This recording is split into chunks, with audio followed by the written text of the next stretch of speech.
Hola, mi nombre es Andrés Mauricio Caviedes Castro, soy docente de psicometría, soy psicólogo y hoy hablaré del tema de validez y confiabilidad. Esta presentación la hice junto con Alejandra Muñoz Curico. Bien, hay que reconocer en el concepto de validez y en el concepto de confiabilidad dos de los conceptos más importantes que debemos identificar en la elaboración de pruebas psicométricas, pero también en la consulta de las pruebas psicométricas que utilicemos en nuestro quehacer profesional. ¿Por qué lo menciono?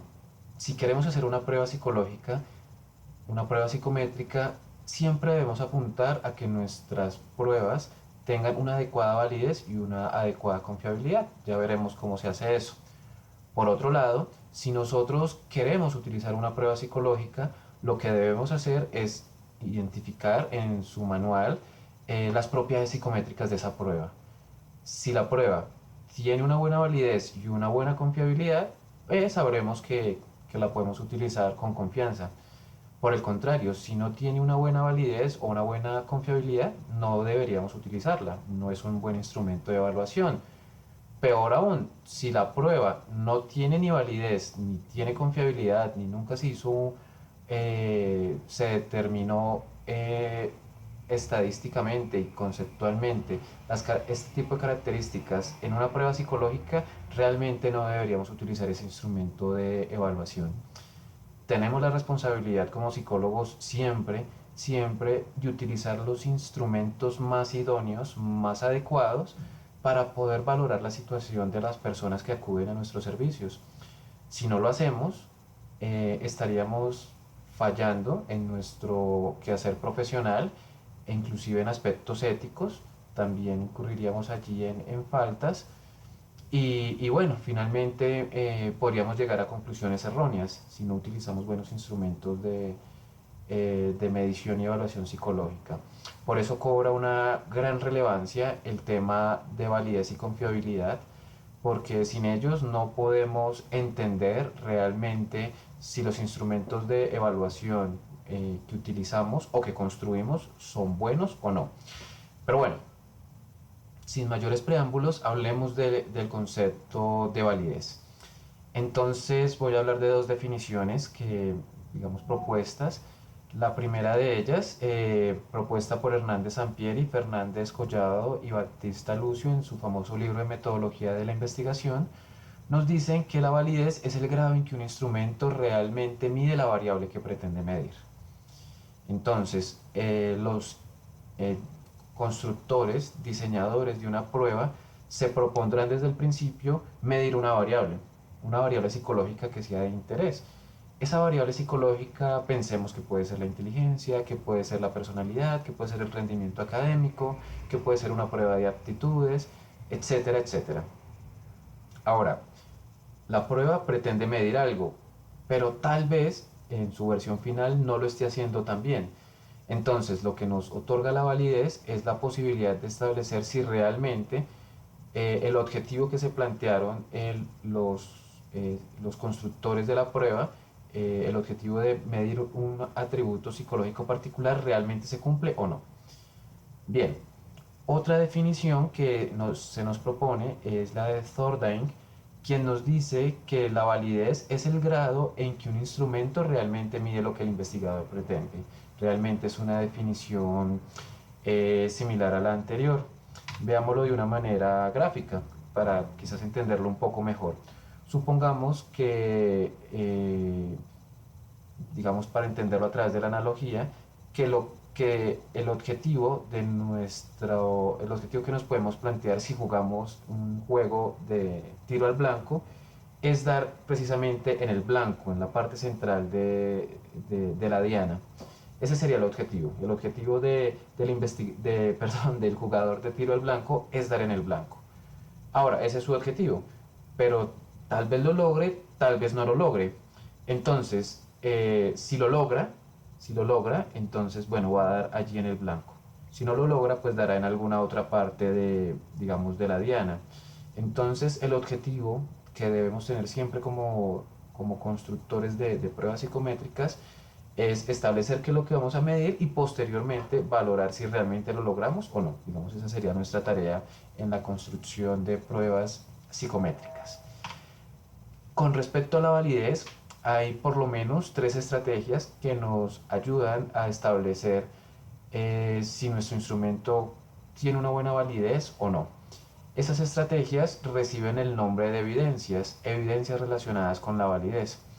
La primera de ellas es la evidencia relacionada con el contenido, la segunda es la evidencia relacionada con el criterio y la tercera es la evidencia relacionada con el constructo. Hablemos de la primera de estas evidencias, la evidencia relacionada con el contenido.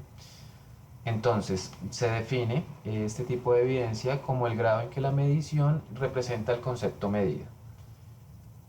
Por otro lado, se determina antes de la aplicación del instrumento, en cualquiera de sus etapas, mediante el juicio de expertos. Entonces, veámoslo a través de un ejemplo. Supongamos que la prueba que estamos construyendo es la prueba de color azul, nuestra prueba azul. Nuestra prueba de color azul mide una variable X, que puede ser cualquiera, por lo pronto.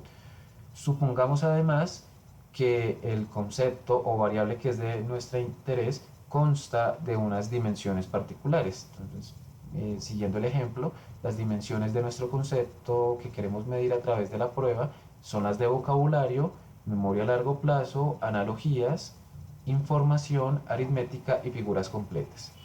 Esas 6, 2, 4, 6, esas 6 dimensiones constituyen a nuestro concepto, a lo que queremos medir. ¿Qué quiere decir eso? Que nuestro instrumento, si está bien hecho, pues debe estar midiendo cada una de esas 6 dimensiones.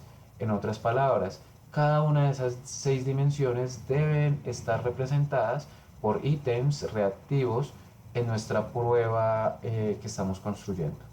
Si no es así, si el instrumento no incluye alguna de esas dimensiones, entonces va a empezar a tener problemas de validez relacionadas con el contenido. Entonces, eh, relacionándolo con el ejemplo, si nuestra prueba mide, digamos, tiene ítems o reactivos relacionados con el vocabulario, con la dimensión de memoria a largo plazo, con la dimensión de analogías, información aritmética, diremos que la prueba por lo menos incluye 5 de las 6 dimensiones. Entonces diremos, ok, le falta una dimensión, eso le afectará algo de la validez de contenido, pero por lo menos incluye 5 de las dimensiones que hacen parte del concepto que nos interesa. Entonces seguramente tendrá una buena validez de contenido, no excelente, pero sí buena. Se acerca a.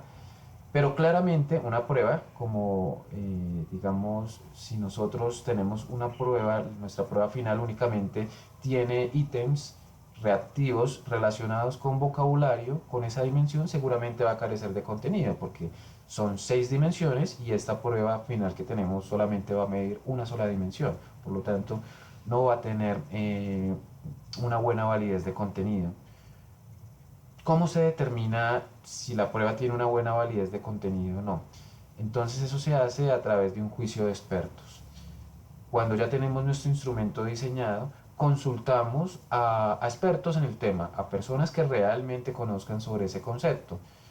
Y les preguntamos, le enviamos nuestro instrumento, usualmente también se les da a ellos una especie de rúbrica o de cuestionario a través del cual ellos dicen si están incluidos todos los dominios, todas las dimensiones del concepto y también hacen recomendaciones acerca de la redacción de los reactivos, acerca de su pertinencia, etcétera.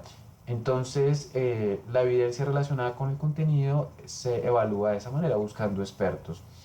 Hay medidas estadísticas también que pueden surgir a través de las cuales uno puede ver si los expertos que están evaluando la prueba coinciden o no. No vamos a llegar hasta allá, pero bueno, es importante también saberlo. Usualmente se utilizan 2 o 3 expertos eh, para determinar la validez de contenido de una prueba psicométrica. Bueno, acá hay una advertencia y es importante.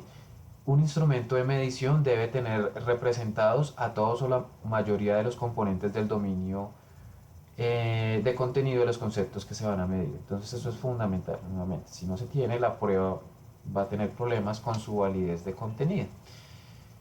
El segundo tipo de evidencia para determinar la validez de una prueba es la evidencia relacionada con el criterio.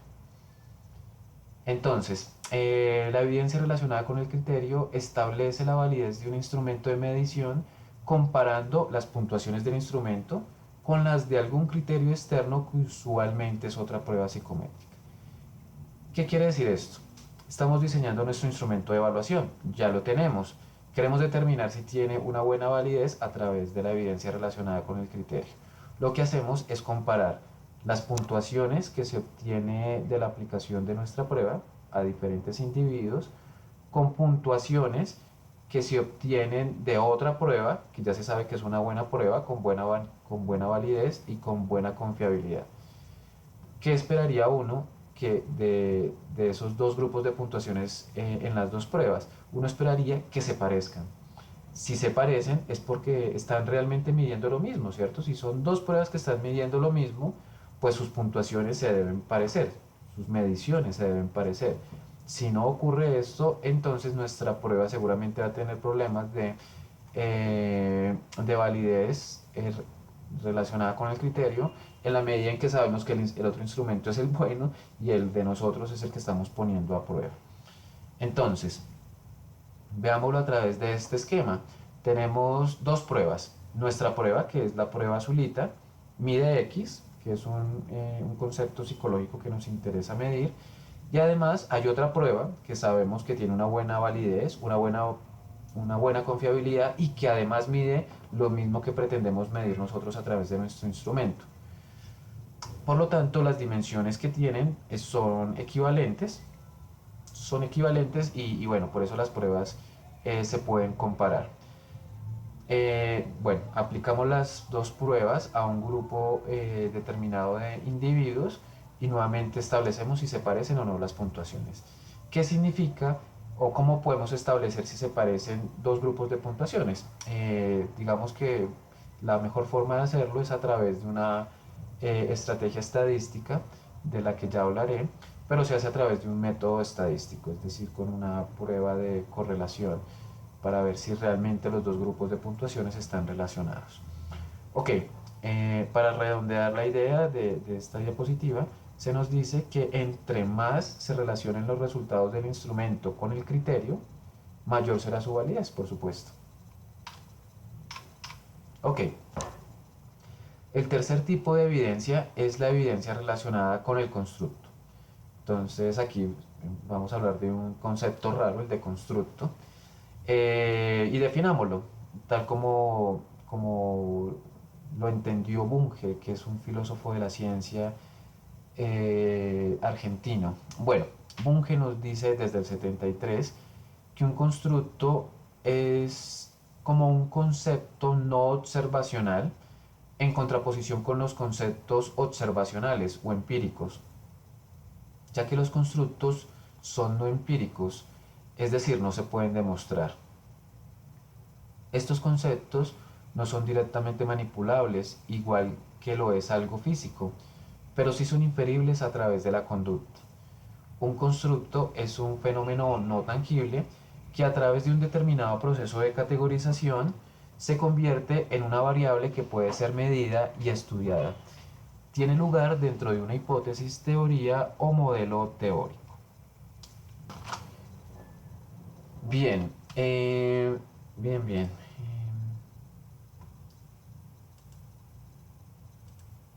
Bien, tratemos de entender esto un poco mejor. Entonces, lo primero para poder entender lo que es un constructo es entender lo que es un concepto. Entonces, un concepto es una categoría que nos permite agrupar elementos de la realidad que tienen características similares. Un ejemplo, el concepto de gato. El concepto de gato nos refiere a unos seres de cuatro paticas que tienen una especie de cola enroscada, que tienen pelo, que maullan, que hacen miau, que usualmente arañan ¿Qué otra cosa tienen los gatos? Que tienen unos ojos particulares, de colores particulares, ya sean verdes o color miel. Ok, fíjense que acabo de describir, digamos, el concepto de lo que es un gato. O sea, todos los gatos tienen esas características, ¿cierto? Y otras, pero digamos estas creo que lo definen lo suficientemente bien. Ok, fíjense que el concepto no refiere a entidades individuales. O sea, cuando yo hablo de gato, es una categoría abstracta a través de la cual yo me refiero a elementos o a seres, en este caso, que tienen unas características comunes. Demos otro ejemplo, el concepto de mesa. Si nosotros pensamos en el concepto de mesa, pensaríamos en lo que define a una mesa. Una mesa estaría definida, digamos, porque tiene un soporte, porque usualmente se colocan allí cosas, porque tiene un soporte que la sostiene. Entonces eso definiría a una mesa. Tal vez no definiría una mesa su material, ¿no? Porque hay mesas de madera, hay mesas de plástico, hay mesas de metal. Tampoco lo definiría el número de patas que tiene la mesa, ¿no? Porque pueden haber unas mesas de 4 patas o de 2 patas o de una sola patica, de un solo soporte. ¿A qué voy? A que los conceptos son categorías abstractas que nos permiten organizar ciertos elementos de la realidad. Ahora, fíjense que esos conceptos en principio son observables. Es decir, los gatos son observables, hacen parte de la realidad que yo puedo ver. Yo puedo identificar al gato Michifu, al gato Garfield, al gato Fígaro. ¿Sí? A esos gatos yo los puedo ver, los puedo tocar, los puedo acariciar, los puedo señalar, etcétera, etcétera, etcétera. Pero resulta que los constructos, si bien son conceptos, son unos conceptos particulares. ¿Cuál es su particularidad? Que son no observables, ¿vale? Y pasa algo, y es que los constructos hacen parte de los conceptos que nosotros estudiamos en psicología. Ejemplo de un constructo, la inteligencia. La inteligencia es un constructo porque nosotros no podemos observar directamente la inteligencia. No hay inteligencias sueltas en el mundo. Uno no puede ni observar, ni señalar, ni tocar una inteligencia. ¿Por qué? Porque es una entidad totalmente abstracta. Ahora, igual funciona como un concepto, porque nosotros podemos dar unas características que definen lo que es la inteligencia, unas características generales. Ahora bien, cómo podemos determinar eh, y medir, determinar y conocer algo acerca de esos constructos? Lo tenemos que hacer a través de indicadores indirectos. Esos indicadores indirectos son el comportamiento de las personas. Nosotros podemos determinar si una persona es o no es inteligente a través de lo que hace. No lo podemos hacer de otra manera. Si una persona se comporta digamos, rinde adecuadamente en donde estudia, si le va bien en los exámenes, si pasa a universidades muy importantes, si se gana becas, bueno, ese tipo de cosas que finalmente son cosas que hace una persona, son cosas que se evidencian a través de su conducta, entonces nosotros diríamos que es inteligente, ¿cierto? O sea, podemos inferir esa propiedad psicológica de él a través de lo que hace, de él o de ella. Por otro lado, también podemos inferirlo a través de conductas particulares que hacen las personas que, que son contestar pruebas psicométricas, ¿cierto? Las pruebas psicométricas lo que hacen es, a través de la ejecución de una persona en un instrumento particular, nosotros podríamos inferir y medir ese constructo o variable que es de interés. ¿Vale?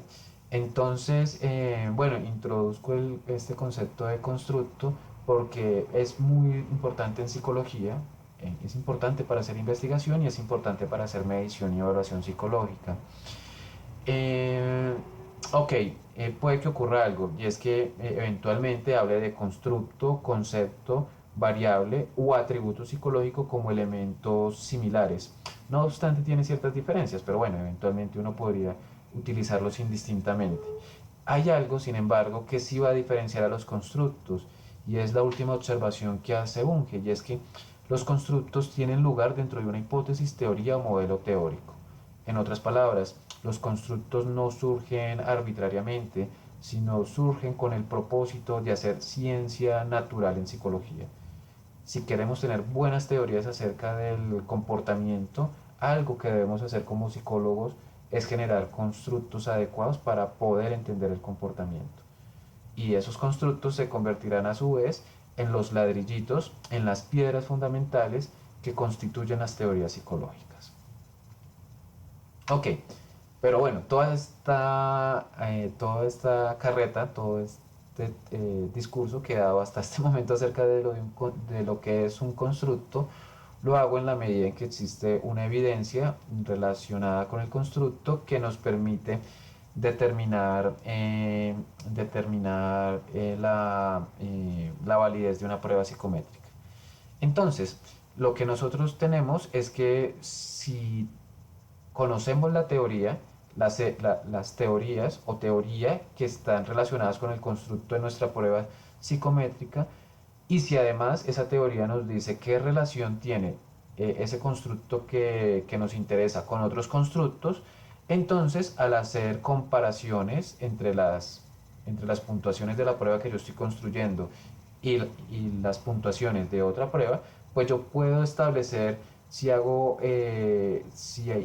mi instrumento y aplico otro instrumento relacionado y que mide un constructo relacionado, entonces yo podría establecer si realmente mi instrumento guarda una relación con ese otro constructo o si no la guarda. Si la guarda, pues bien, porque entonces eso es lo que dice la teoría, que hay una relación entre esos dos constructos. Si no la guarda, entonces nuestro instrumento seguramente está teniendo problemas de validez de constructo. Ok, en ese orden de ideas, la validez de un constructo va a incluir tres etapas. La primera, se debe establecer la relación teórica entre los constructos según la teoría. Entonces, bueno, tengo mi constructo identificado, el que quiero medir a través de la prueba psicológica, y por otro lado, otro constructo que también se va a medir a través de otra prueba psicológica. Y debo saber cómo están relacionados teóricamente. Ok, eh, se re- posteriormente, bueno, se aplican a varios individuos, salen varias puntuaciones, por lo tanto, y se deben correlacionar los conceptos o las puntuaciones que les son afines y se deben analizar. Ese sería el segundo paso. El tercer paso sería realizar la interpretación de la evidencia empírica de acuerdo con el nivel que clarifica la validez de un constructo de una medición en particular. Entonces, bueno, después se hace un análisis estadístico para ver si realmente los conceptos están relacionados o no. Es básicamente lo que nos está diciendo el punto 3. Bien, esos serían los tres tipos de evidencia relacionados con la validez de una prueba psicométrica. ¿Cuáles serían las técnicas para el cálculo de la confiabilidad? Bueno, acá estamos hablando de validez, hay digamos, un fallo en la diapositiva, un error que debo corregir, y es que acá se debe hablar de validez. Pero bueno, es de validez, no de confiabilidad. Entonces, lo primero que se debe hacer para calcular la validez es que lo debemos realizar a través de un coeficiente de correlación que es equivalente al coeficiente de validez de la prueba. Entonces, lo que vamos a hacer es utilizar el coeficiente de correlación, que es un coeficiente pues, que se estudia usualmente en los cursos de estadística. ¿Qué debemos saber además de un coeficiente de correlación? Que toma valores que van a variar entre el rango de 0 a 1. Hay algo importante y es que no puede ser negativo. Nunca vamos a tener una, eh, una correlación negativa. Ok, bien. Retomando, mencionaba que un coeficiente de correlación, o mejor, un coeficiente de validez, nunca va a tomar un valor negativo, nunca lo vamos a encontrar de esa manera, pero siempre va a oscilar entre 0 a 1. Ok. Bueno, algo importante y es Entre más grande sea el valor de la validez, el valor obtenido, entonces va a ser mejor validez. Instrumentos que tengan una validez cercana a cero van a tener problemas con su validez, mientras que instrumentos cuya validez se acerque a uno van a ser instrumentos digamos, que van a cumplir con este criterio de validez de una mejor manera. Ok, el siguiente concepto que vamos a trabajar es el concepto de confiabilidad. La confiabilidad se va a referir al grado en que la aplicación repetida de una prueba o test al mismo sujeto produce resultados iguales. Antes de hablar de la parte psicométrica, pensémoslo con un ejemplo físico. Supongamos que queremos medir la longitud que hay en una mesa particular. Y hoy hacemos una medición con un metro y por decir algo nos da 40 centímetros. Si nosotros lo hacemos dentro de una semana, volvemos a hacer la medición, pues esperaríamos que efectivamente nos dé 40 centímetros. La segunda medición. Si lo hacemos en un mes, volvemos a hacer esa medición, también esperaríamos que nos dé 40 centímetros. Entonces la confiabilidad a lo que apunta es que mediciones repetidas, mediciones que se hagan similares en diferentes momentos, pues deben ser similares. Digamos que en el caso de la medición de una distancia física, como la longitud de una mesa, digamos, no presenta mayores inconvenientes, pero pueden haber algunos en la medición psicológica, principalmente porque, digamos, entran en juego diferentes elementos, ¿no? Si yo hago una medición psicológica a través de una prueba hoy, puede que la persona esté en ciertas condiciones, como por ejemplo esté cansado, esté indispuesto, no quiera hacer la prueba, etcétera, etcétera, que puedan estar influyendo, ¿no? Digamos que si eso ocurre hoy, tal vez dentro de una semana no ocurra y la persona está en otra condición motivacional, en otro estado físico y por lo tanto van variando las aplicaciones. No obstante, se espera que un instrumento de medida psicométrico conserve la propiedad de que aplicaciones que se hagan a lo largo del tiempo presenten puntuaciones similares, no puede estar oscilando demasiado. Entonces, pues bueno, la confiabilidad nos ayuda a determinar que también un instrumento, digamos, produce puntuaciones similares a lo largo del tiempo si se aplica a los mismos individuos. Veámoslo a través de un ejemplo de una prueba que aparentemente no tiene una buena confiabilidad. Entonces veámoslo con estos participantes que son Ariani, Roxana, Rosario, Carmen, Alfredo, Zenón y José. En el caso de Ariani, en la primera aplicación ella tuvo una puntuación de 130, en una segunda aplicación de 131 y en una tercera aplicación de 140.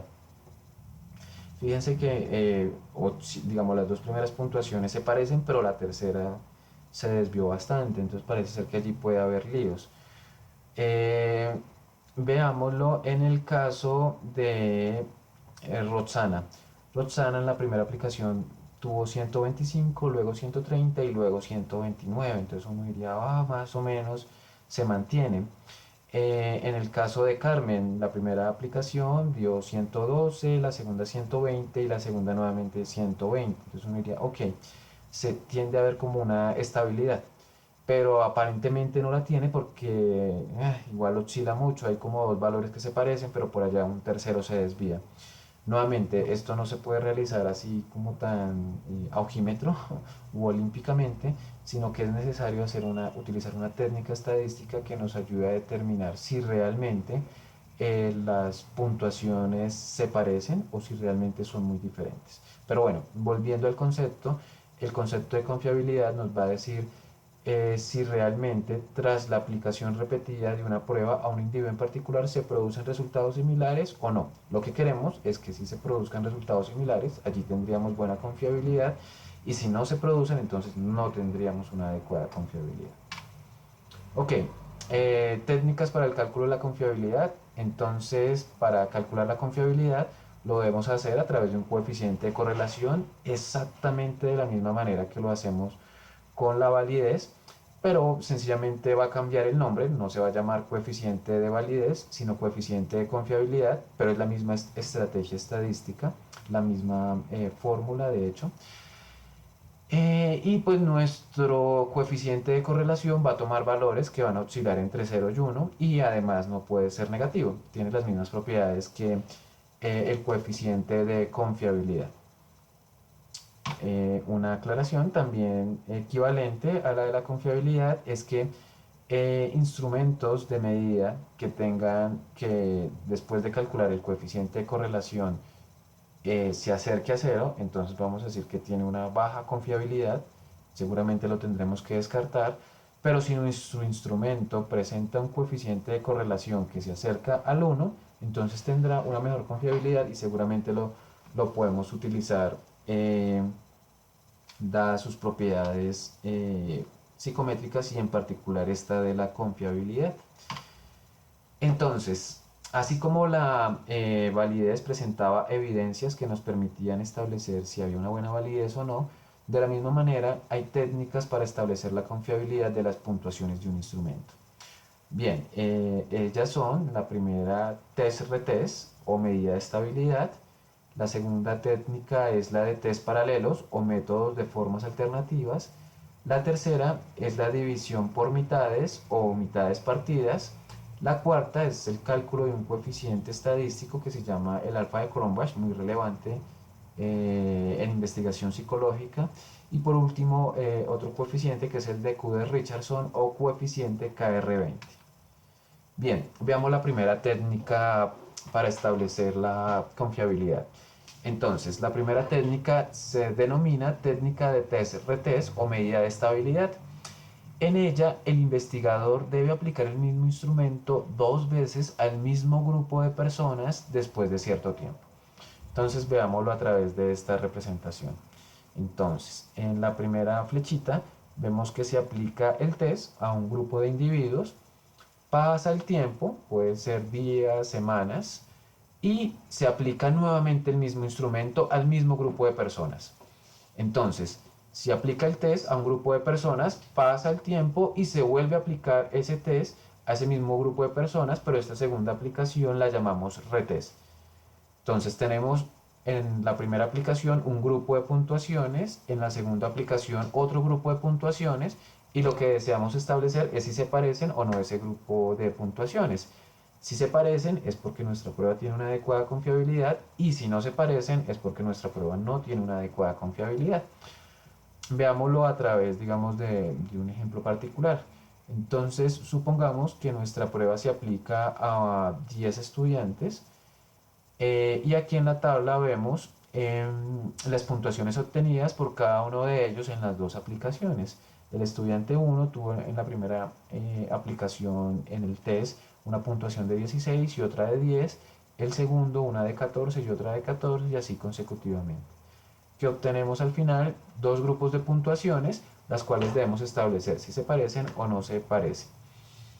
Acá va a ocurrir algo y es que el periodo de tiempo que ocurre entre una y otra aplicación es un factor no sistemático que no se controla e incide sobre las puntuaciones de la prueba.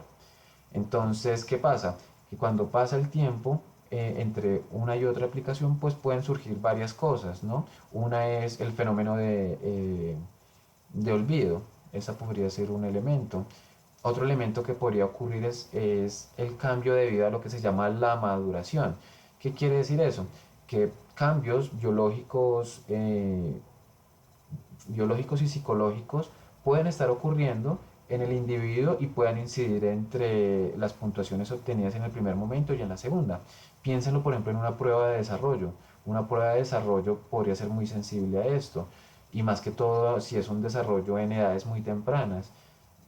Digamos, si hacemos un test y un retest, el test en niños de unos 2 meses y el retest en niños de 3 meses, pues aunque es poco el tiempo, porque sería únicamente un mes, pues en un mes, en ese momento del desarrollo, es demasiado. O sea, ocurren muchos cambios a nivel neurológico, a nivel físico, a nivel cognitivo, etcétera, etcétera, en un niño, en los niños de 2 meses y en los niños de 3 meses. Entonces, ese es un elemento que no se controla y que eventualmente puede incidir. Entonces, esta es una limitación de la técnica test-retest.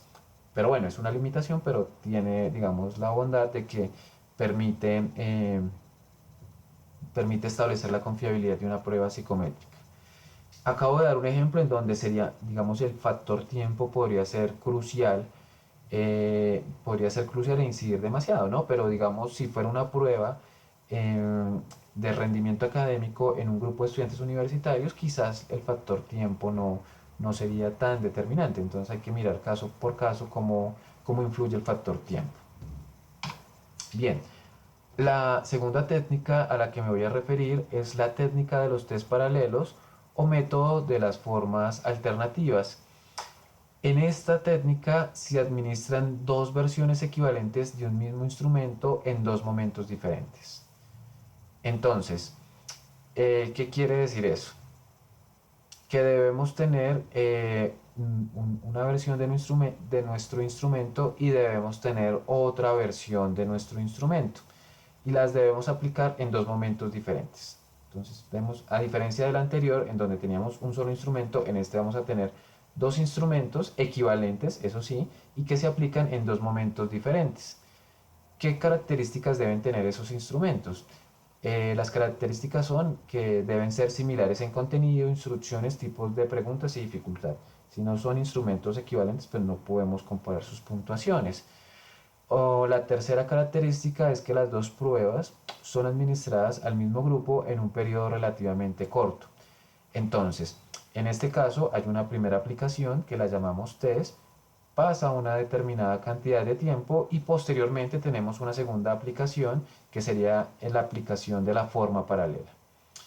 ¿Qué se busca, qué se busca determinar o qué se busca controlar mejor a través de este tipo de aplicación? De esta manera, digamos con dos formas equivalentes. Se busca controlar el efecto del recuerdo, ¿no? Si yo estoy, el efecto del recuerdo que ocurre en la técnica anterior del test-retest. Porque si a mí me aplican una prueba y después con el paso del tiempo me vuelven a aplicar la misma prueba, pues lo que yo vi y lo que yo aprendí en la primera aplicación va a incidir en la segunda aplicación, ¿no? Si yo aplico piénsenlo en los parciales, si yo aplico un parcial hoy y pasado un tiempo aplico otra vez el mismo parcial, pues eso va a incidir en la segunda aplicación. Las puntuaciones en la segunda aplicación van a verse afectadas, pues dada la primera aplicación.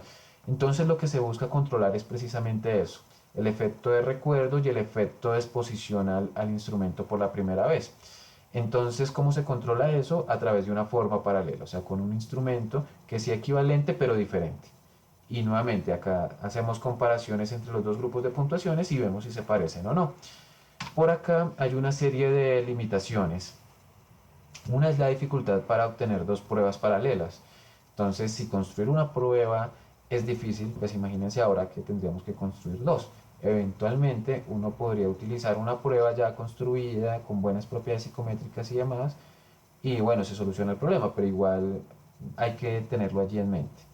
Lo primero es que el efecto que el primer instrumento tiene sobre los puntajes del segundo. Entonces, también podría haber un efecto, pero un efecto atenuado comparado con el que habría en la técnica anterior de test-retest. Y bueno, la tercera limitación, muy similar a la primera, es que implica un doble trabajo de construcción de instrumentos. Entonces, ya hemos visto que no es tan sencillo hacerlo. Y para ello pues va a tomar una cantidad de tiempo importante, entonces va a ser una limitación. Sin embargo, es una técnica que supera las dificultades que tiene la técnica test-retest. Bueno, una tercera técnica es la técnica de división por mitades o de mitades partidas.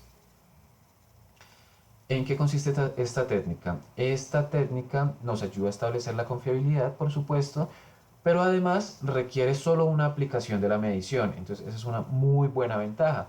¿Por qué razón? Porque no requerimos dos aplicaciones. En las dos técnicas anteriores se requerían dos aplicaciones, en esta solo se requiere una. Otra característica de esta técnica es que total de reactivos de la prueba es dividido en dos mitades, subpruebas que miden lo mismo, y se comparan las puntuaciones obtenidas en ambas mediciones. Ok, entonces hablemoslo un poquito más para ver, para poderlo entender mejor. Entonces, ¿en qué consiste esta técnica? Lo primero es que tiene una característica y es que solo se requiere una medición. No se requiere dos mediciones como en las dos técnicas anteriores. Por otro lado, lo que debemos hacer es aplicar una prueba total, o sea, una prueba que, digamos, para simplificarlo, va a estar constituida por 10 reactivos. Pero ocurre algo, dentro de esa prueba total hay dos, digamos, hay camufladas, o hay dentro de ellas mejor, dos formas que miden lo mismo, ¿cierto? Entonces, la primera forma estaría constituida por los reactivos impares y la segunda forma estaría constituida por los reactivos pares. Entonces, la forma uno mide el constructo que nos interesa, la forma 2 también lo mide, ¿cierto? De maneras separadas, pero lo que hacemos es integrarlo en la misma prueba total con el objetivo de, digamos, de evitar la aplicación doble de la prueba y lograr una sola aplicación. Después, cuando ya tengamos las puntuaciones, pues vemos cómo se comportaron las puntuaciones de los reactivos que constituyen la forma uno, vemos cómo se comportaron los reactivos que constituyen la forma 2, va a salir una puntuación de la forma uno, va a salir una puntuación de la forma 2 y nuevamente vamos a establecer si se parecen o no a través de una técnica estadística que es el coeficiente de correlación. Limitaciones. Pues claro, si tenemos dos pruebas, dos formas, pues puede que nos salga una prueba muy larga, lo que hará que tenga demasiados reactivos y que ello pueda provocar cansancio en el respondiente. Eso es algo que podría ocurrir. Y lo otro es que existe el riesgo que el contenido de las mitades sea diferente. Entonces, ese es otro elemento que debemos controlar. Si eventualmente no sean tan parecidas las dos formas, en este tipo de pruebas también va a ocurrir algo y es que, digamos, aunque se apliquen en un mismo momento, pues van a haber dos formas que debemos construir, dos formas de la prueba que midan lo mismo. Eso también va a implicar un trabajo adicional. Bien, bien. Voy a hablar finalmente de las dos últimas técnicas para calcular el coeficiente de confiabilidad. La primera de ellas es el coeficiente alfa de Cronbach, en la cual se requiere solo una aplicación del instrumento de medición, entonces eso es bueno. No es necesario dividir en mitades los ítems del instrumento, también es bueno. Se aplica la medición y se calcula el coeficiente y usualmente se calcula para escalas. Cuando hablo de escalas me estoy refiriendo a instrumentos que miden atributos psicológicos particulares, constructos particulares, como la inteligencia, la personalidad. Eh, las escalas no corresponden, digamos, sería el otro tipo de pruebas en donde se ha elaborado, digamos, un conocimiento amplio y que son diferentes a las pruebas de rendimiento académico o las pruebas de conocimientos. Piensen, por ejemplo, en la personalidad. Una prueba de personalidad busca identificar un rasgo de una persona, pero no busca identificar si sabe o no sabe sobre un tema. Entonces, las escalas apuntan más a esos rasgos, atributos, variables o constructos psicológicos, mientras que las pruebas de rendimiento académico buscan identificar si una persona domina o no unos conceptos particulares de una temática que sea de interés.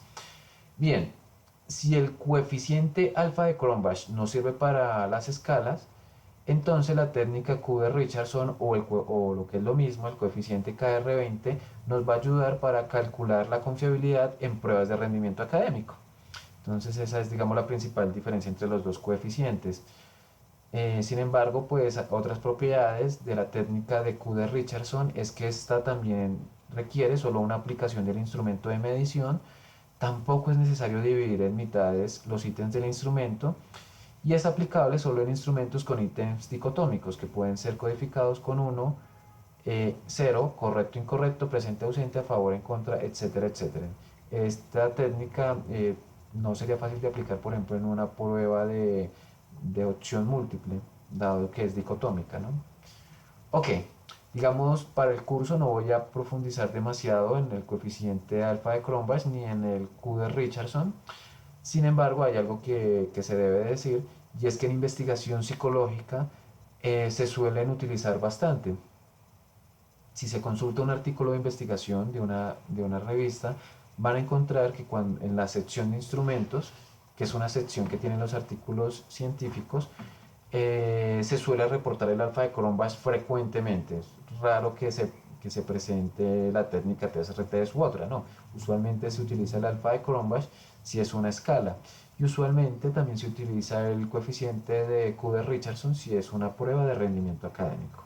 Entonces, para que lo contextualicen, hay, bueno, algo adicional es que tienen propiedad en cuanto al coeficiente para calcularlos numéricamente, es similar al coeficiente de correlación del que hablaba previamente. Es decir, un alfa de Cronbach y un coeficiente de Q de Richardson van a variar entre 0 y 1, siempre va a estar dentro de ese rango.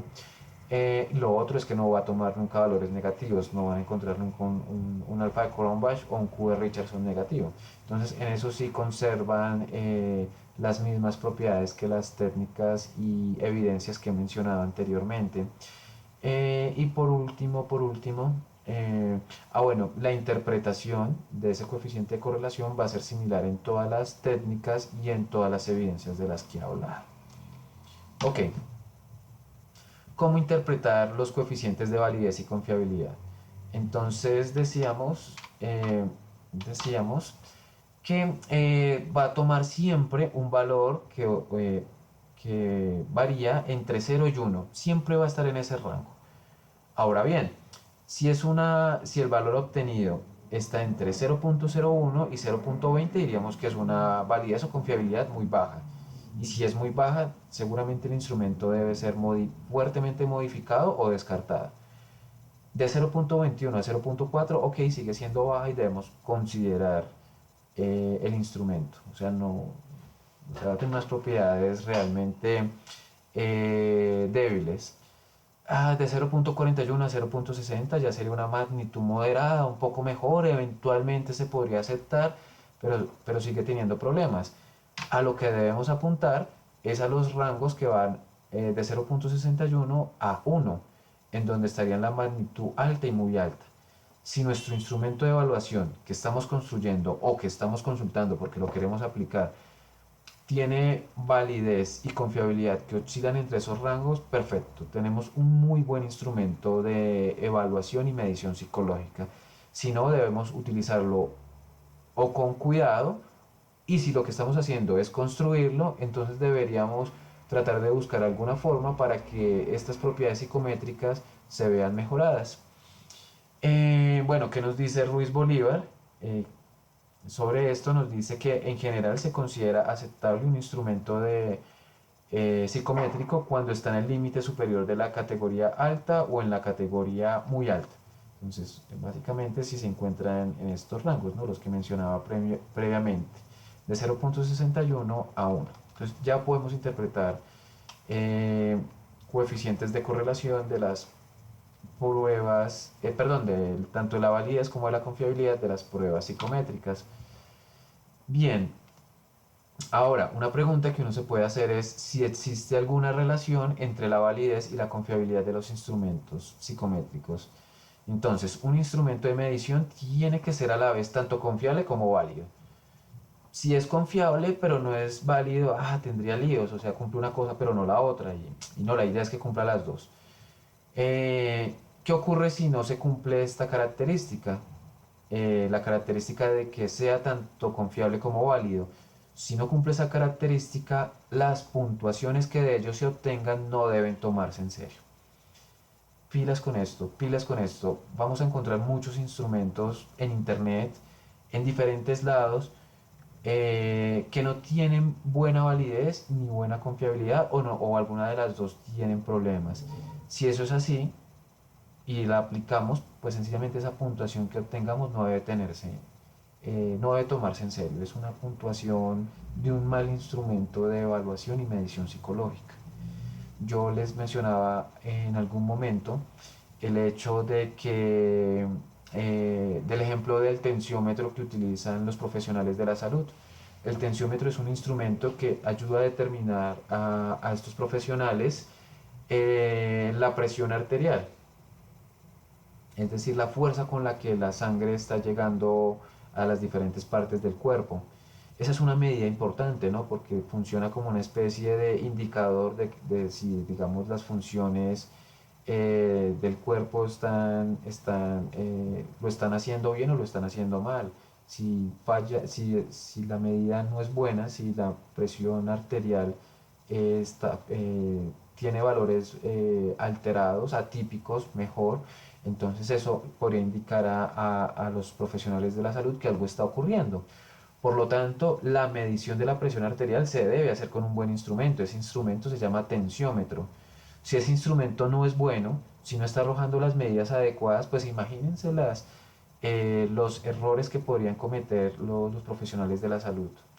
Ahora, nosotros también somos profesionales y debemos contar con buenos instrumentos psicométricos.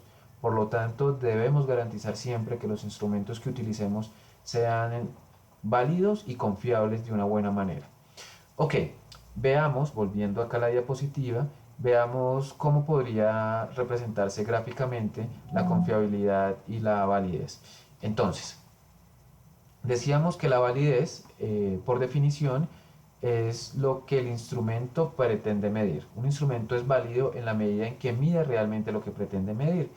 Y un instrumento es confiable en la medida en que las puntuaciones que se obtengan tras la aplicación consecutiva de un instrumento a un individuo pues sean similares. Entonces volvamos con el esquema de la diana.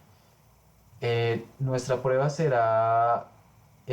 no será ni válida ni confiable si nosotros apuntamos varias veces, es decir, aplicamos el instrumento varias veces y por un lado, pues las puntuaciones dan como en cualquier lado, o sea, eso no tiene ningún parecido. Entonces diríamos que nuestra prueba no es confiable, ¿no? Porque pues, si tras varias aplicaciones no se parece la una a la otra, pues la prueba sencillamente no es confiable. Pero además decíamos que no solamente se requiere que sea confiable, sino también válida. Válida significa que demos en el blanco, es decir, que dijimos previamente que queríamos medir algo y que realmente estemos midiendo ese algo. Fijémonos que en este primer esquema, pues las puntuaciones o como lo estamos esquematizando, los lanzamientos que estamos haciendo, pues primero no se parecen los unos a los otros y segundo no van en el blanco. Entonces esa prueba no tendría ni confiabilidad ni validez. Veamos qué ocurre con la segunda representación. En este caso, fijémonos que tras lanzamientos consecutivos, ok, esos lanzamientos sí se están pareciendo, están dando como en el mismo punto de la diana, pero no dan en el centro. Es decir, las puntuaciones sí se parecen, pero el instrumento no está midiendo lo que debería estar midiendo, lo que se pretendió desde el principio medir. Entonces es una prueba que también deberíamos descartar. Finalmente, lo que debemos obtener es que nuestra prueba sea válida y confiable. Fijémonos que la tercera figura lo esquematiza bien, ¿no? Porque las puntuaciones son muy parecidas, están todas reunidas en un mismo punto, pero además se reúnen en el punto que queremos, que es en el centro de la diana. Dado que se reúnen en el centro de la diana, diríamos, ok, está midiendo lo que realmente queremos medir y además eso la hace válida, pero además esas puntuaciones se parecen, lo que lo hace confiable. Entonces nuestros instrumentos deben alcanzar esto, deben alcanzar la confiabilidad y la validez. Si tenemos eso, tenemos muy buenos instrumentos de medición y evaluación psicológica. Bien, ¿qué factores se deben tener en cuenta y que pueden afectar tanto la validez como la validez y la confiabilidad de una prueba? Entonces, lo primero es que en la aplicación de los instrumentos debemos tener ciertas precauciones y, digamos, controlarlos para que no vayan a incidir y nos lleven a conclusiones, sí, tengamos conclusiones erróneas. Hernández Sampieri nos va a sugerir que debemos tener un control efectivo sobre los siguientes factores. Lo primero, la improvisación. Hay que tomarse el tiempo para construir una prueba psicológica. Tómate tu tiempo. Construir un instrumento psicométrico no es cuestión de días ni de semanas. Entonces, cuando estamos construyendo un instrumento que queremos que tenga una buena validez y una buena confiabilidad, debemos tomar nuestro tiempo. Debemos hacerlo con calma. Si está dentro de un proyecto, entonces debemos considerar un tiempo prudente pues, para realizarlo, no improvisar pues, no, digamos, no ir rápido, sino tomar el tiempo adecuado para ello. Por otro lado, otros factores que pueden afectar la validez y la confiabilidad son aquellos que están relacionados con la aplicación. Uno de ellos es utilizar instrumentos desarrollados en el extranjero que no han sido validados en nuestro contexto. Entonces eso puede incidir, ¿no? Si por ejemplo utilizamos como criterio para establecer la evidencia relacionada con el criterio de una prueba psicológica que estamos construyendo, pero esa prueba se hizo y se adaptó y tiene validez en otro contexto, aunque mida lo mismo, pues se utilizó en otro contexto. Entonces no podemos utilizarla si no ha sido adaptada a nuestra población, en este caso población colombiana. El otro factor relacionado con la aplicación es usar instrumentos inadecuados para las personas a quienes se les aplica, es decir, no son instrumentos empáticos. Debemos procurar siempre que nuestros instrumentos sean amables, sean claros, sean entendibles. Ah, puede que el instrumento, los reactivos sean buenos reactivos, pero si el instrumento no es amigable, si no es empático, si no se ofrece de una manera atractiva a quienes lo van a contestar, pues seguramente eso va a afectar la confiabilidad o la validez. Hay algo en lo que se ha venido trabajando bastante en psicometría y es en reducir la extensión de los test psicométricos precisamente para hacerlos más empáticos. Si uno se enfrenta a un test psicométrico cuya duración para contestarlo es de horas, 2, 3, 4 horas, pues imagínense lo poco empático que es. Cuando uno yo esté en la hora 3 de 4, pues uno ya va a estar como contestando ahí como por contestar por el efecto del cansancio. Entonces, una manera de hacerlo más empático es que el instrumento mida lo mismo, tenga una buena validez o que apunte a una buena validez, a una buena confiabilidad, pero además pues que sea mucho más breve y hay avances importantes en ello. Hay actualmente instrumentos que tienen 20 reactivos que se contestan en 5 minutos y eso es una prueba muy empática en cuanto a su duración. Entonces, pues bueno, es una característica además que debemos tener en cuenta, pues para que, aunque nuestro instrumento sea bueno, pues que las medidas de confiabilidad y validez, al calcularlas, pues no se vean afectadas por esas características que son inherentes a la prueba psicológica que estamos construyendo. Otros factores que pueden afectar la confiabilidad y la validez son cuestiones vinculadas con los estilos personales de los participantes, ¿no? Siempre debemos tener en cuenta características de nuestros participantes, ¿sí? Si dirigimos nuestro instrumento a adolescentes, tal vez sea adecuado utilizar un lenguaje que sea idóneo para ellos, no el lenguaje que utilizaban nuestros abuelos, por decir algo, que podría ser anacrónico. Si vamos a hablar a una población en donde el lenguaje sea muy importante, tal vez debamos tener cuidado con ello. Pienso, por ejemplo, en este momento en población en condición de discapacidad. Entonces, ok, mencionaba que algunas condiciones en las que se aplica el instrumento de evaluación también pueden influir digamos, en el cálculo de la confiabilidad y la validez. Otro aspecto lo constituiría la falta de estandarización, es decir, que a algunos participantes se les presenta una forma del instrumento y a otros se les presenta otra. Entonces, digamos, puede ir desde aspectos, digamos, la presentación que tiene la forma, ¿no? El tipo de letra, el tamaño de la letra, la cantidad de hojas. Entonces hay que estandarizar. La prueba la debemos aplicar en un mismo formato, en una forma estandarizada. Si lo aplicamos en diferentes, eso eventualmente podría influir en el cálculo de la confiabilidad y la validez. Y bueno, finalmente algunos aspectos mecánicos que tienen que ver más que todo con errores, digamos, en la digitación, en aspectos que no están claros, borrosos, en alguna figura que falte, bueno, ese tipo de cosas que también se deben controlar. Bien, quisiera terminar mencionando que tanto la validez como la confiabilidad son claves para en las pruebas psicométricas. Nuestra regulación colombiana en el Código Deontológico nos dice que las pruebas que utilicemos deben tener una adecuada validez y confiabilidad. Entonces están invitados, chicos, a que de ahora en adelante, cada vez que tengan un instrumento psicológico en sus manos, lo primero que se pregunten es si este instrumento lo puede utilizar o no, y eso en última se refiere a determinar si ese instrumento tiene adecuadas propiedades tanto de validez como de confiabilidad. Bien, con eso termino y espero encontrarnos nuevamente en otro espacio. Chao, chao.